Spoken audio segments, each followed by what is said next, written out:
की शिद्दत में इजाफा होते ही शहरी खुश जायका कश्मीरी चाय से लुत्फ अंदोज होने के लिए पहुंच गए।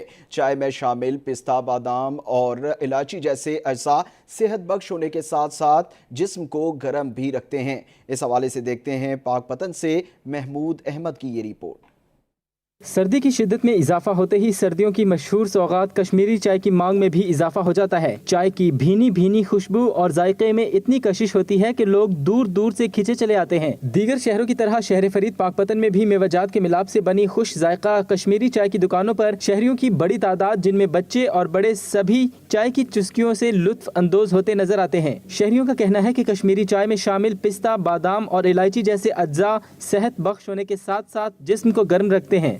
मैं अपने दोस्तों के साथ मेवाजात से भरपूर कश्मीरी चाय पीने के लिए आया हूँ। चाय पीकर सर्दी की शिद्दत भी कम होगी और मज़ा भी बहुत है। सर्दियाँ यकीन करो चाह पीने वास्ते आने कश्मीरी जो तो कश्मीरी चाह मिले सुकून नहीं आता। यार सारे यार पहले इकट्ठे होकर इत्थे आई था चाह पीने वास्ते। दुकानदारों का कहना है कि दिसंबर में उनकी दुकानदारी को भी 4 चांद लग जाते हैं। दिसंबर के महीना शुरू होते ही कश्मीरी चाय की मांग में भी इजाफा हो जाता है। पिस्ता, बादाम, इलायची और कश्मीरी पत्ती से ये चाय तैयार की जाती है। इस चाय की तैयारी में पूरा दिन तकरीबन लग जाता है। दोस्तों के साथ मिलकर दिसंबर की सर्द रातों में भाप उड़ाती गर्मा गर्म कश्मीरी चाय पीने का अपना ही मजा है। महमूद अहमद, जी न्यूज़, पाकपतन।